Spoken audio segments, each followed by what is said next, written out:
Celle qui marche seule est souvent celle qui voit le plus clairement. L'isolation aiguise la perception. Salut, chercheur de sagesse. Aujourd'hui, nous allons percer une vérité dont la plupart des gens ne veulent pas parler. Pourquoi les femmes sigma n'ont souvent aucun ami? Mais il ne s'agit pas d'un stéréotype éculé de loups solitaires. Il s'agit de clarté, de pouvoir, de choix. Nous allons explorer la psychologie profonde derrière pourquoi tant de femmes sigma évoluent en solo et pourquoi ce n'est pas de la solitude, mais de la libération. Alors, attachez vos ceintures. Ce que vous allez entendre n'est pas édulcoré, mainstream ou compatible avec TikTok. C'est brut, c'est réel. Et ça pourrait expliquer quelque chose sur vous-même que vous n'avez jamais su exprimer jusqu'à maintenant. Avant de plonger, si vous appréciez le contenu qui va droit au but, abonnez-vous et rejoignez la tribu de la force stoïcienne. Et si vous souhaitez soutenir ce chaîne pour qu'il reste indépendant, pensez à m'offrir un café. Le lien est dans la description et dans le premier commentaire épinglé. Chaque goutte de soutien maintient la flamme allumée. Premier, le mythe du schéma social. La plupart des gens traversent la vie en suivant un scénario implicite. Vous naissez, vous allez à l'école, vous vous faites des amis, vous restez sociable, vous rassemblez une tribu, vous vous intégrez, vous êtes gentil, vous êtes agréable. Mais les femmes, sigma, elles brûlent ce schéma avant même qu'il ne les touche. Ce n'est pas une rébellion pour le plaisir de la rébellion. C'est une question d'alignement. Les femmes sigma ne se reconnaissent pas dans les systèmes de validation superficiels. Elles ne ressentent pas le besoin d'appartenir juste pour éviter d'être seules. En fait, être seule semble souvent leur état par défaut, pas un échec. Elles observent les autres courir après l'approbation à travers le conformisme, les chambres d'écho et les amitiés basées sur l'ennui mutuel. Mais elles voient clair. Elles se demandent pourquoi les gens s'accrochent les uns aux autres, par peur plutôt que par connexion. Cette prise de conscience les éloigne de la foule. Elle ne les en rapproche pas. On les qualifie souvent d'arrogantes ou de froides, parce qu'elles ne se jettent pas dans toutes les dynamiques sociales. Mais ce n'est pas une question de distance, c'est une question de sélectivité.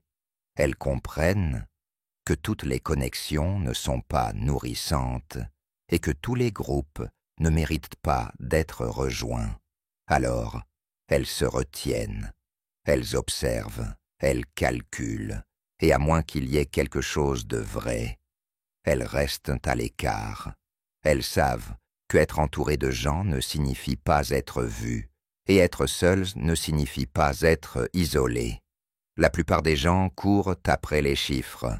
Les femmes, sigma courent après la vérité. Deuxième, économiste de l'énergie. L'une des choses les plus mal comprises à propos des femmes, sigma est la manière dont elles gèrent leur énergie avec soin. Ces femmes sont des économistes de l'énergie. Elles traquent ce qui les vide et ce qui les nourrit avec une précision chirurgicale.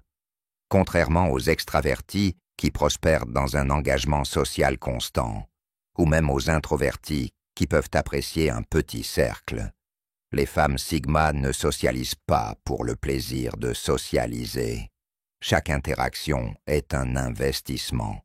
Chaque personne est un potentiel drain ou apport, et elles calculent en conséquence. Ce n'est pas une froideur émotionnelle, c'est une question de survie. Elles ont souvent vécu des expériences où leur énergie émotionnelle a été exploitée, mal utilisée ou ignorée. Alors maintenant, elles la protègent comme une monnaie. Les conversations banales, perte de temps. Les connexions superficielles, pas un bon retour sur investissement. Elle remarque les changements subtils dans l'énergie quand quelqu'un joue un rôle, quand les mots de quelqu'un ne correspondent pas à son énergie, ou quand quelqu'un cherche le drame. Elle le détecte avant que ça ne se propage et sorte tôt. Ce type de discernement peut les faire paraître asociales, mais c'est tout le contraire. C'est intentionnel. Pour elle, l'amitié doit ressembler à la paix, pas à une performance. Et parce que ce type de paix est rare dans un monde hyper connecté, leurs amitiés le sont aussi. Troisième, l'effet de l'intensité silencieuse. Avez-vous déjà entré dans une pièce et ressenti la présence de quelqu'un avant qu'il ne dise un mot? C'est le domaine des femmes Sigma. Elle n'a pas besoin d'être bruyante. Son silence dit tout. Les femmes Sigma portent une intensité qui met les gens mal à l'aise, non pas parce qu'elles essaient d'intimider, mais parce qu'elles ne se diluent pas. Leur énergie est pure, et cela peut perturber les espaces construits sur les conversations banales et les validations superficielles. Quand quelqu'un n'essaie pas de vous impressionner, ne cherche pas l'approbation et ne rivalise pas, vous ne savez pas quoi faire avec eux. C'est la femme, Sigma. Les gens projettent sur elle de l'arrogance, du mystère, de la distance, parce qu'elle refuse de s'expliquer. Elle entre dans une pièce et ne joue pas un rôle, c'est du pouvoir. Et le pouvoir, quand il est silencieux, rend les gens nerveux. Beaucoup d'amitiés se forment à travers l'insécurité mutuelle, le surpartage, les ragots, le lien par le trauma. Mais les femmes, Sigma, ne fonctionnent pas comme ça. Elles ne s'ouvrent pas rapidement, elles ne jouent pas au poker émotionnel. Et cette lenteur, cette non-réactivité, devient un miroir qui expose l'inconfort des autres. Les gens soit s'approchent, soit s'éloignent. Ce n'est pas que la femme Sigma ne peut pas se faire d'amis, c'est que son intensité silencieuse filtre ceux qui n'étaient jamais sincères pour commencer. Quatrième, pas de goût pour les bavardages de tribu. Soyons clairs, les femmes Sigma ne sont pas asociales, elles sont anti-faux. Elles ne rejettent pas les gens, elles rejettent le bruit. Dans la plupart des contextes sociaux, la conversation devient une musique de fond, inoffensive, souvent insignifiante. Les gens parlent pour éviter le silence, pas pour se connecter. Mais pour les femmes Sigma, chaque mot a du poids. Elles ne parlent pas pour remplir l'espace. Elles parlent quand ça compte. Elles sont allergiques au bavardage de tribu, ces conversations prévisibles basées sur les ragots, les opinions sécurisées, le consensus de groupe et la codépendance émotionnelle. As-tu entendu ce qu'elle a dit? Peux-tu croire ce qu'il a fait? Ce genre de bavardage les épuise. Les femmes Sigma ne s'intéressent pas aux tensions superficielles. Elles sont attirées par la profondeur, les histoires vraies, l'honnêteté vulnérable. Mais cette profondeur n'existe pas souvent dans les cliques ou les groupes sociaux, où tout le monde joue un rôle. Alors elles restent à l'écart. Cela ne signifie pas qu'elles détestent les gens. Cela signifie qu'elles sont câblées pour la qualité plutôt que la quantité. Elles préféreraient avoir une conversation profonde dans un coin tranquille, plutôt que d'être dans une pièce bourdonnante d'échanges superficiels. Elles ne s'intègrent pas bien dans les groupes qui tournent autour de la comparaison, de la hiérarchie ou du suivi des tendances. Quand la tribu prospère sur la conformité, elles choisissent la séparation. Quand le groupe exige une performance, elles choisissent le silence. Et parce que cette préférence est rare, cela les laisse souvent sans amis, mais jamais insatisfaites. Cinquième, bête de limite. S'il y a une chose dans laquelle les femmes Sigma excellent, ce sont les limites. pas le genre de limite Instagram de bien-être, mais les vraies, rugueuses, non négociables. Elles ont appris, souvent à leurs dépens, que sans limite, elles deviennent l'éponge émotionnelle de tout le monde. Alors elles ont construit des murs, non pas pour éloigner les gens, mais pour protéger leur propre architecture émotionnelle. Ces limites peuvent sembler froides aux autres. Ne pas répondre instantanément aux messages, dire non sans culpabilité, refuser de s'expliquer, garder leur noyau émotionnel sous clé. Mais pour la femme Sigma, ce ne sont pas des actes de rejet, ce sont des actes de respect de soi. Elle ne tolère pas les drames, les profiteurs émotionnels ou les gens qui ne se montrent que lorsqu'ils ont besoin de quelque chose.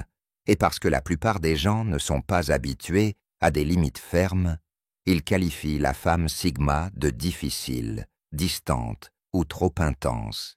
Mais ceux qui tentent de franchir leurs lignes émotionnelles n'ont pas de seconde chance. Une fois la confiance violée, l'accès est révoqué. Pas de manière vengeresse, mais d'une manière détachée, finale, silencieuse qui effraie les gens. La plupart sont habitués aux secondes chances, aux lignes floues et à la flexibilité émotionnelle. Mais la femme Sigma ne plie pas pour éviter l'inconfort. C'est une bête de limite, et sa solitude reflète souvent le nombre de personnes qui n'étaient pas prêtes ou capables de respecter cela. 6. Authenticité plutôt que popularité. Voici le deal. Les femmes. Sigma ne troqueront pas qui elles sont pour ce qu'elles sont censées être dans un monde construit sur l'image. Elles refusent le costume. Elles ne changent pas de personnalité pour être aimées. Elles ne sont pas d'accord pour s'intégrer. Elles ne se diluent pas pour éviter le rejet. Cette authenticité a un coût, généralement la popularité. La plupart des gens s'adaptent inconsciemment. À l'école, au travail, en ligne. Ils se fondent. Ils ajustent leur ton, leurs croyances, leur énergie. Mais les femmes Sigma restent les mêmes, qu'elles soient seules ou dans une foule. Leur vibe ne change pas. Cette constance déstabilise les gens. Elle perturbe le jeu social. Elle menace ceux qui dépendent de la performance. Et ainsi, plutôt que d'être acceptées, les femmes Sigma sont souvent isolées. Mais voici le truc. Elles s'en fichent. Pour elles, la popularité sans vérité est vide. Des amis qui aiment une version filtrée d'elles ne sont pas des amis du tout. Elles préféreraient être seules avec leur intégrité qu'entourées d'applaudissements pour quelqu'un qu'elles ne sont pas et sont pas. Elles n'essaient pas d'impressionner, elles essaient de s'aligner. Et cet alignement signifie souvent moins d'amis, moins d'approbation et plus de solitude. Mais dans cette solitude, il y a de la paix, de la clarté, de la liberté. 7. Le vide de pouvoir, les femmes. Sigma n'entre pas dans une pièce en cherchant à diriger, dominer ou être vue. Mais d'une manière ou d'une autre, elles finissent par devenir la personne la plus puissante de la pièce. Pourquoi? Parce que leur pouvoir ne vient pas de l'attention, il vient de la présence. La plupart des gens confondent la bruyance avec la force, mais les femmes Sigma fonctionnent dans la direction opposée. Leur pouvoir est subtil, silencieux et inébranlablement interne. Elles n'ont pas besoin de confirmation, elles ne cherchent pas la permission, et ce type de possession de soi crée un vide. Les gens ressentent leur pouvoir avant de le comprendre. C'est pourquoi certains les admirent instinctivement, tandis que d'autres ressentent le besoin de les rabaisser. La femme Sigma n'est pas intéressée à prendre le pouvoir des autres, mais sa simple existence menace ceux qui basent leur identité sur la validation externe. Elles ne répondent pas à la manipulation. Elles ne tombent pas dans le piège de la flatterie. Elles ne jouent pas aux politiques émotionnelles. Cette neutralité leur donne une force que les autres ne peuvent pas décoder. Beaucoup d'amitiés sont construites sur la hiérarchie, quelqu'un qui dirige, quelqu'un qui suit. Mais la Sigma ne joue aucun de ces rôles. Elle n'a pas besoin d'être sauvée. Et elle n'a pas besoin de sauver. Cela brise la dynamique habituelle de l'amitié. Et quand les gens ne peuvent pas la contrôler ou la catégoriser, ils s'éloignent souvent ou essaient de la diminuer. Elle ne se rétrécira pas, elle disparaîtra simplement, et dans cette disparition, elle préserve son pouvoir. 8e syndrome de l'épuisement passé. Aucune femme Sigma ne naît avec 0 ami. Ce qui la pousse à choisir la solitude plus tard dans la vie provient souvent d'un épuisement social profond et répété. Elle a probablement été l'amie thérapeute, celle qui écoute, celle qui porte le poids émotionnel. Elle s'est montrée pour les autres, de manière constante, jusqu'à ce qu'elle réalise que cette énergie n'était pas rendue. C'est le syndrome de l'épuisement passé, le moment où vous réalisez que vous avez trop donné, trop expliqué et trop étendu dans des relations qui n'étaient jamais équilibrées pour commencer. Pour les femmes Sigma, cette prise de conscience frappe comme une tempête. Ce n'est pas juste de la déception, c'est une désillusion émotionnelle. Et une fois qu'elles ressentent cet effondrement, elles commencent à se retirer, pas par amertume, mais par clarté. Elles ne détestent pas les gens, elles sont juste fatiguées. Fatiguées de la loyauté à sens unique, fatiguées des attentes superficielles, fatiguées qu'on leur demande de se rétrécir, de plier ou d'expliquer. Cette fatigue construit des murs.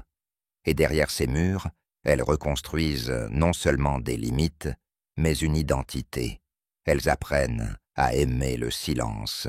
Elles apprennent à être leur propre validation.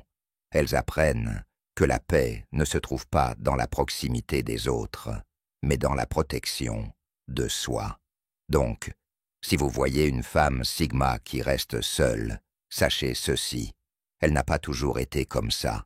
Sa solitude est une cicatrice et un sanctuaire. 9e, guerrière du travail d'ombre. La plupart des gens évitent leur obscurité intérieure. Ils la répriment, la nient ou s'en distraient. Mais les femmes Sigma, elles marchent droit dedans. Elles ont fait le travail d'ombre. Le travail d'ombre est le processus inconfortable de faire face à vos défauts, vos peurs, vos traumatismes et vos schémas sans fléchir. C'est regarder qui vous êtes sous les masques et choisir quand même le respect de soi. La plupart des gens ne le font jamais. C'est désordonné, c'est solitaire, c'est réel. Les femmes Sigma ont fait ce travail. Elles ont confronté les parties laides d'elles-mêmes et des autres. Elles ont épluché les couches et vivent maintenant dans une conscience de soi radicale. Ce niveau de conscience est rare et il change la manière dont elles se connectent. Elles ne tolèrent plus les relations superficielles parce qu'elles voient les jeux derrière les mots.